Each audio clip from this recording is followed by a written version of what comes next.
Hello and welcome guys, एक बार फिर से स्वागत है आप सभी का मेरे इस यूट्यूब चैनल में। आज का हमारा टॉपिक है कीमोटेक्सोनोमी। तो सिनॉप्सिस देख लीजिए। आपको इसमें इंट्रोडक्शन बताना है, definition, origin of chemotaxonomy, types of characters, chemical text character और डायरेक्ट विजुअल कैरेक्टर। ठीक है, फिर काइंड्स बताएंगे, फिर कंक्लूजन, फिर लास्ट में रेफरेंस बताना है। तो इंट्रोडक्शन से शुरू करते हैं।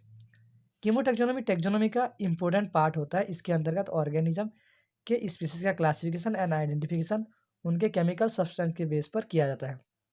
इसके अंतर्गत protein, amino acid, peptides etcetera study किया जाता है। बॉडी में प्रेजेंट केमिकल कंपोनेंट को बायोकेमिकल एविडेंस कहते हैं, जिसके बेस पर एनिमल का अध्ययन किया जा सकता है, जो कि एवोल्यूशन का रिपोर्ट देते हैं। डेफिनेशन कैसे दे सकते हैं? The classification of plant and animals based on similarity and difference in biochemicals composition. दूसरे शब्दों में, कीमोटेक्सोनोमी बायोलॉजी का वह ब्रांच है जिसके अंतर्गत बॉडी में पाए जाने वाले केमिकल कंपोजिशन के बेस पर क्लासिफाई किया जाता है। Origin of chemotaxonomy. अब कीमोटेक्सोनोमी के बारे में एल्टसन एंड स्वान ने 1960 में, बोदर्स एंड टर्नर ने 1971 में तथा बेरेट एंड एंटेरर 1973 में टेक्सोनोमी को एक नई दिशा दिया।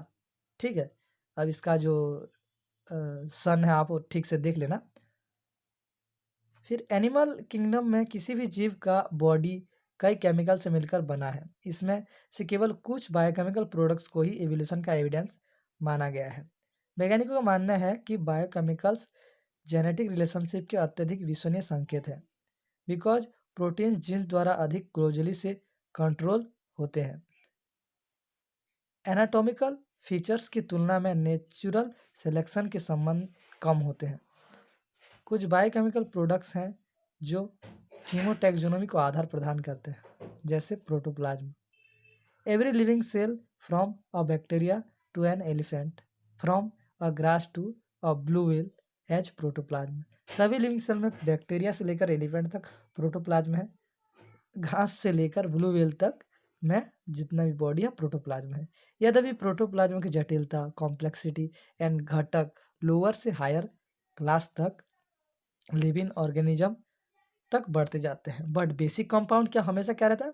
प्रोटोप्लाज्म में होता है। न्यूक्लिक एसिड हो गया आपका, डीएनए एंड आरएनए सभी लिविंग ऑर्गेनिज्म में मौजूद हैं, जो कि दो प्रकार के न्यूक्लिक एसिड है। ये क्रोमोसोम में प्रेजेंट होते हैं और इन अम्लों की स्ट्रक्चर सभी ऑर्गेनिज्म में समान होती है।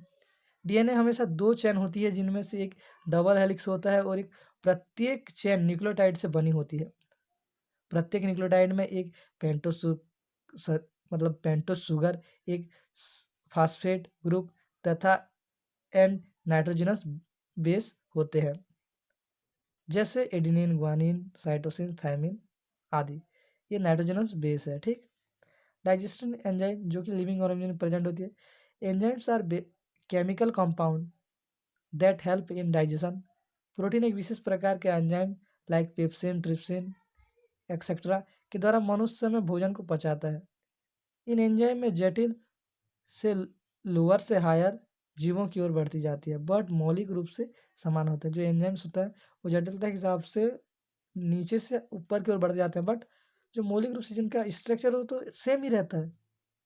ठीक है, इस प्रकार बायोकेमिकल प्रोडक्ट्स जो बॉडी में पाए जाते हैं। हार्मोन्स भी होते हैं। हार्मोन्स क्या होते हैं? Hormones are chemical compounds which effect the neurons to the except information.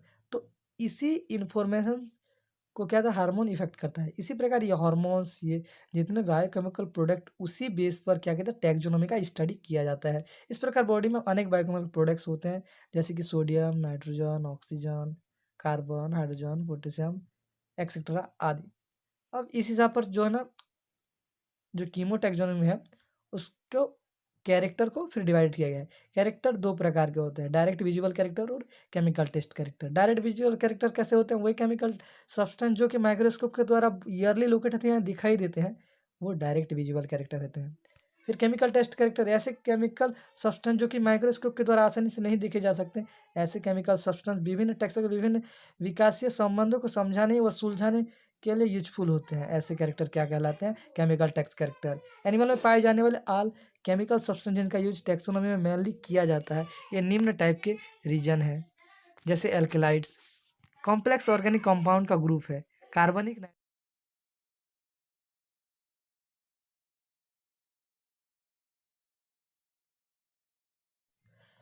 Amino acid two groups में पाए जाते हैं। मैमल्स का क्लासिफिकेशन भी एमिनो एसिड के क्रम पर बेस्ड है। ये प्रोटीन्स एमिनो एसिड तथा नॉन प्रोटीन एमिनो एसिड दो ग्रुप में होते हैं। बीटा लाइन्स क्या है? पिगमेंट की न्यू स्पीसीज सीरीज है, रेड और येलो पिगमेंट, जिन्हें की क्रमशः बेटा लाइन्स एंड बेटा जेल्थिन कहा जाता है।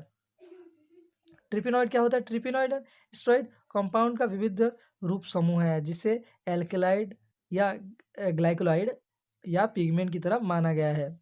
काइंड्स ऑफ केमिकल अप्रोच, अब इसे निम्न प्रकार से स्टडी की जाती है, जो साइटोटैक्सोनॉमी है, कीमोटैक्सोनॉमी है, सॉरी, कीमोटैक्सोनॉमी, उसको इस बेस पे स्टडी किया जाता है।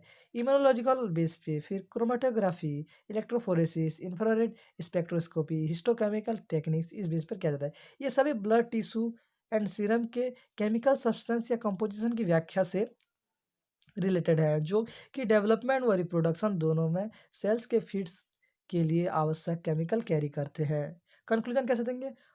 अतः हमें यह पता चलता है कि कीमोटैक्सोनॉमी में एनिमल का क्लासिफिकेशन एंड आइडेंटिफिकेशन उनमें प्रेजेंट केमिकल सब्सटेंस के बेस पर किया जाता है।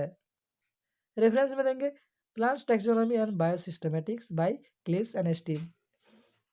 वीडियो पसंद आया तो लाइक करें, कमेंट करें और शेयर करें।